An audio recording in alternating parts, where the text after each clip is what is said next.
Hey guys, how's it going? Hope you're doing well. My name is Crown, and today I'm going to read you some very interesting stories that I hope that you're gonna love. And now, without further ado, let's go!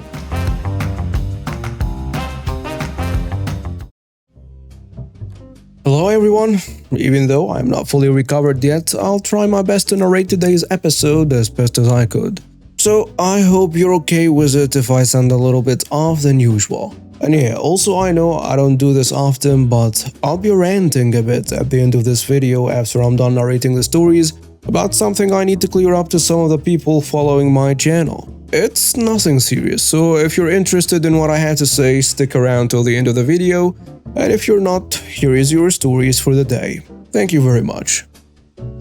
I was rolling down the hallway of the local hospital in my trusty wheelchair, which I've grown quite accustomed to.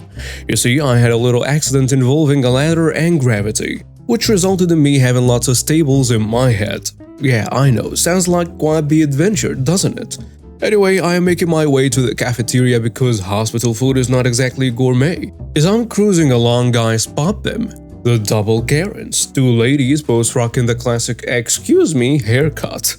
Now, I didn't know their names, but for the sake of this story, let's call them Karen 1 and 2. So Karen 1 and Karen 2 are standing near the reception desk, chatting away like they own the place, and I think, whatever, let them chat, and keep on rolling. Lo and behold, they spot me, and I can practically see the light bulbs going off in their heads. Like a cosmic alignment of Karens, they approached me with purpose. Karen 1 leaning in, "Excuse me, dear. Can you please tell us where we can find Nurse Johnson?"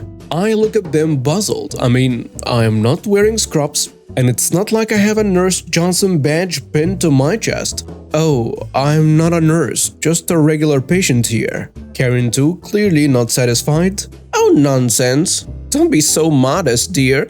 You're probably just being humble. We need some assistance with our friend's paperwork." I blink a couple of times trying to process this.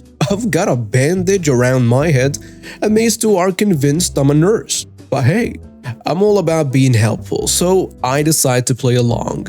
"Well, I can try to help, but I can't promise anything." "Excellent, dear. Our friend is in room 302. We need someone to make sure her IV is working properly." Now, I've seen IVs and I'm no expert. And I'm pretty sure checking IVs isn't a job description of a guy with stables in his head. But hey, let's roll with it. Sure thing, I'll see what I can do. So off I go to room 302, and there is a patient, looking at me like I'm supposed to have all the answers. "About time you got here. My IV has been beeping for ages." Me feeling like I've stepped into the Twilight Zone. "Don't worry, I'll figure it out." Now, as luck would have it, one of the nurses walks by and does a double take when she sees me fumbling around with the IV machine. She raises an eyebrow and asks me, "Can I help you?" "Oh, I'm not a nurse, I'm a patient." They thought I was a nurse. She chuckles and says, "Well, let me take care of that for you." She quickly sorts out the beeping IV and pats me on the shoulder with a sympathetic smile. Back to my wheelchair I go. As I'm making my way back down the hallway, thinking that surely the Karens have moved on to their next unsuspecting victim, I spot them again. They are now near the vending machines, looking at the options like they are deciphering ancient hieroglyphics. Karen 2 waving at me. "Oh, there you are, dear. Can you help us choose the healthiest snack? We know nurses like you are experts on these things." Me suppressing laughter. "You got it. Let's see. How about some trail mix? It's got nuts and dried fruits." She nods approvingly. "Wonderful choice. You really know your stuff." I hand them a bag of trail mix, resisting the urge to ask if they are sure they didn't need me to perform heart surgery while I'm at it. They thank me profusely and I make a swift exit. And just when I think the Karen saga has finally come to an end, I am proven wrong. Because who do I see in the hallway again? None other than Karen 1 and 2, with their looks locked on me like I'm a magical fountain of knowledge. Karen 1 tells me, "Quick, dear, our friend's room is too cold. We need you to fix the thermostat." Seriously? Alright, lead the way. We reach the room and sure enough the thermostat is right there on the wall, taunting me with its buttons and settings that might as well be in a foreign language. I turn to them. "You know, I am really not qualified to—" "Nonsense, dear. We're sure you'll figure it out." I stand there for a moment, not sure what to do. Then I press a couple of buttons, make some random adjustments, and declare, there you go. Karen 1 claps her hands. Oh, you're a lifesaver. I exit the room, this time unable to hold back the laughter any longer. As I continue down the hallway, I can't help wondering about the twists of this day. Who would have thought that a guy with tons of staples in his head would become the unlikely hero of this hospital? It was about this time of the year, that time when my little family and I took a vacation, and this year it was a trip to England. It was me, a guy in his 30s, my lovely wife, and our two adorable munchkins. We were on a grand adventure hitting up all the touristy spots in England, you know, the whole deal. Big Ben, the London Eye, and of course, the iconic Buckingham Palace. That day it was surprisingly sunny, the kind of weather that makes you glad you packed sunscreen. We'd already seen our fair share of double-decker buses and had eaten enough fish and chips to last a lifetime. But the highlight of the trip was yet to come. A visit to the Buckingham Palace to see those stoic royal guards in their fancy uniforms. We arrived at the palace and the kids' excitement was over the top. You could practically see their eyes widen as they gazed upon the majestic gates and those unmistakable guards. My wife and I exchanged knowing glances. Yep, this was going to be good. So there we were, mingling with the crowd, snapping photos and just generally soaking in a regal atmosphere. And then out of nowhere we heard it. A shrill voice cutting through the air like a hot knife through butter. Turning our heads, we spot a lady. A real Karen, complete with let me speak to the manager haircut and all. She was in the middle of a heated argument with one of the guards. Apparently, she was on a mission to snag that black fur hat off the guard's head for her precious little brat. Excuse me, you there? Give my son your hat so he can take a picture. My wife and I exchanged shocked looks. I mean, seriously? Did she really think she could just waltz up to a royal guard and demand his hat? Classic Karen move right there. The guard stood there like a statue, not even flinching, and not saying a word.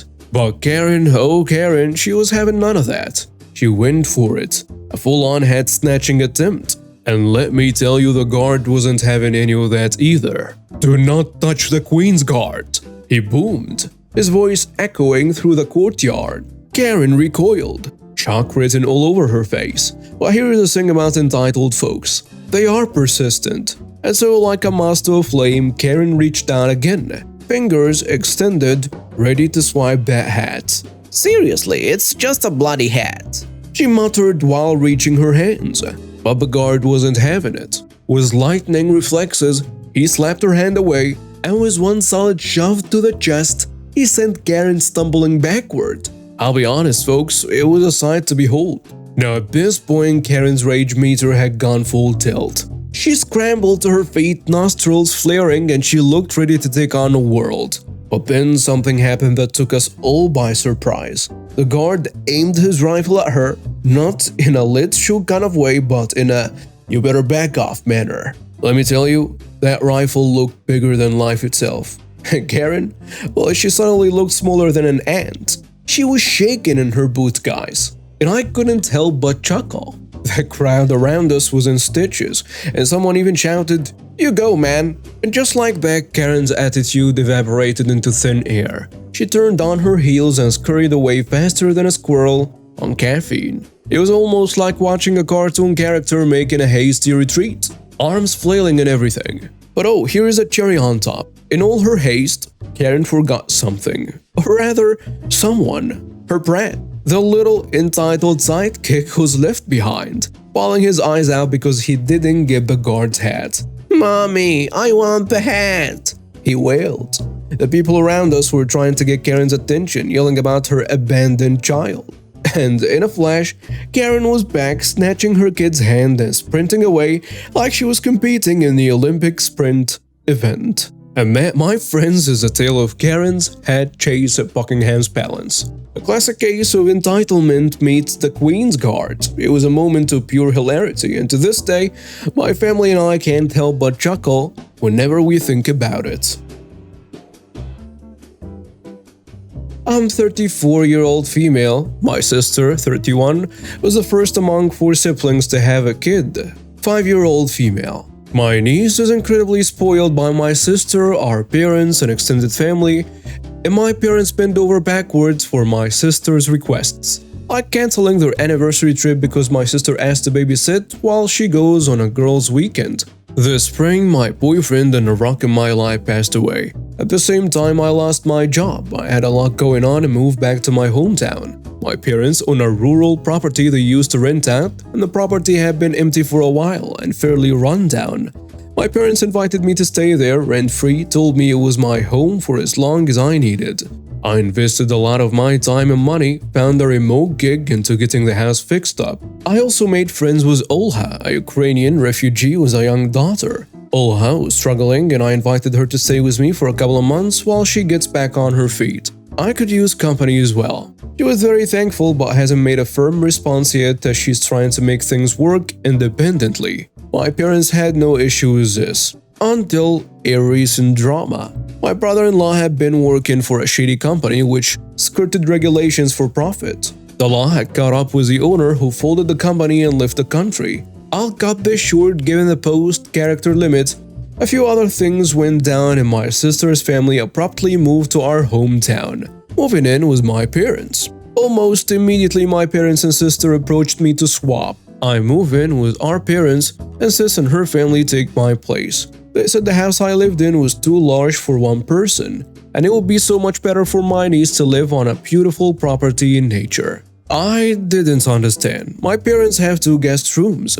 My sister, brother-in-law, and the kid have their own bedrooms. I sure didn't at 5. My brother-in-law is still loaded from his old job and could easily get them a place too. They are buying a flashy car. When I mentioned my work on the property, it was dismissed. When I reminded them about Olha, my parents were outraged. I was still intent on helping someone else and their child, and not my own sister and niece. They kept making my sister's situation nearly as bad as Olha's. Eventually, it came down to my parents saying, "You're living on our property, you'll do as we want." I said, well, he gave it to me and said this was my house as well, to be my home for as long as I need it. But if we want to talk in property terms and not family terms, evict me then. My parents are not evicting, but I receive daily calls and messages from them, an extended family guilt-tripping me and calling me a jerk for not giving up the more comfortable space to my sister, who is in such a difficult situation, and has a little child too. Only my brothers see my side, but since they are young men in college, their opinion means nothing to my family. I feel like I'm taking crazy pills. Am I the jerk here? So, when I was younger, I was spoiled. I'm not gonna lie. I had almost every console a kid could dream of. My cousin didn't. I would let them play on my consoles when they came over, but never borrow because I was overprotective of them, which I realized was dumb as I got older. Fast forward a few years, my cousin is older and has a job, so he has his own consoles and everything, but has come to collect retro consoles and games, which I had a lot of. He offers to buy some of them and I turned him down because I want to keep my memories and potentially pass them on to my kids so they can live the age of 15 FPS. Here is where it gets crappy. My uncle for years basically makes it seem that my cousin is entitled to my stuff because I denied him borrowing it when I was still rocking Spider-Man PJs, and consistently tries pressuring me into just handing them over. Late 2022, after I've moved out into my own place and have all my consoles and games in storage, my cousin, who quit asking about the consoles after like a month of me saying no by the way, comes to visit and we're just hanging and bonding when he gives me a housewarming gift, which was an N64 cartridge of Majora's Mask because it was our favorite game. My uncle didn't like that. 2 nights later, I'm in bed sleeping as you do when I hear a loud click, followed by a snap. I jump out of bed looking for anything I can use as a weapon and call the cops. I peek my head out and see my uncle's bald head glaring in the moonlight going through my crap as quiet as he can. After about 10 minutes of him going through my stuff, the cops show up and we do the whole questioning and I watch him get put into a cop car and all that. He broke in through my balcony window. The click was a crowbar pushing into the lock. Snap was part of the window around the window spiderweb, and nothing was stolen. And because my cousin asked, I'm not pressing charges, but asking for damages paid. Edit. So it's been 2 days. And since the incident, I bought some cameras off Amazon. Not the best, but they alert my phone and they are hidden. As for people asking why I didn't press charges, well, my cousin asked me not to. He's gone through a lot since the pandemic and couldn't handle losing his pops. I understand it's not exactly the best response, but he's my family. I'm going through the process of a restraining order now. Update to the story. A lot had happened since my last post. We had some family drama and my cousin cut ties with my uncle. Some family members were against my cousin while others weren't. Like I mentioned in my last post, my cousin and I are retro collectors and my uncle tried stealing from me and I didn't press charges.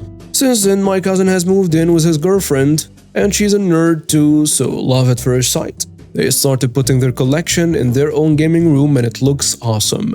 They posted it on social media for the whole family to see and I guess my uncle had seen it. Fast forward to about a month ago and my cousin sets up a surprise birthday party for his girlfriend and invites us all cause we love her like family. My uncle had caught wind of it and crashed the party. He's bitching and moaning about family turning on him, how we disrespected him, blah blah blah. We all managed to get him out and we think it's over. The same night, he breaks into my cousin's neighbor's apartment, pissed drunk thinking it was my cousin's, and the neighbors call the cops on him.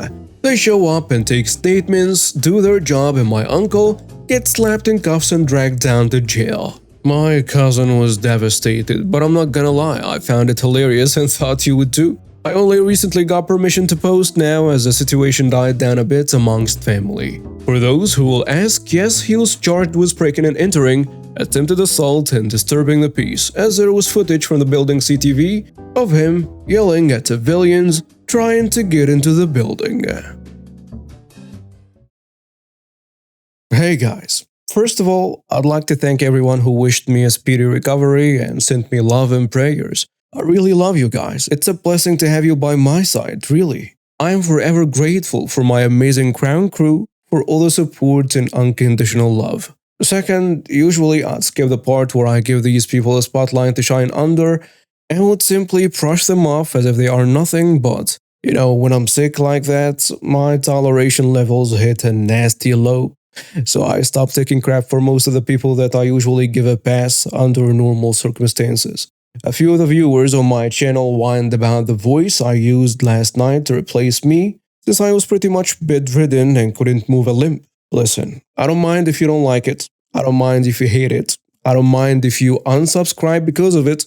I don't mind any of that really. It's your right and I have no problem whatsoever if you decide to use it. But just don't come to me, threaten me that you will unsubscribe from my channel, even though you know damn well that I'm really sick. If you've been here for a while, you'd know that I'm not the kind of guy that would stop grinding easily. So if I can't upload a video or narrate the stories for you, know that I am really down, like seriously down. Some lady was telling me that I was being rude to her when I responded to her nonsense last night, saying that she's been with me since I started and all of that. Like, come on. If that's true, then you should have cut me some slack more than anyone else. And if that was true, you'd know that when I started, I actually used to use text-to-speech voices for almost a year, and that my main channel got over 50k subs while I was using a generic text-to-speech software to read the stories. So yeah, my audience isn't really unfamiliar with the concept of text-to-speech. If you've been here long enough, you'd know that I'm not usually rude to people. In fact, I have personal connections with a lot of my audience. And I'm truly grateful for these relationships I'm having with them. So for someone like me to act true toward you, be sure that you have pushed me to the vast limits of my tolerance. Anyways, I'm gonna stop here. This turned out longer than I wanted, but oh well. Thank you everyone for sticking around to listen to what I had to say, and yeah, see you in the next episode. Goodbye.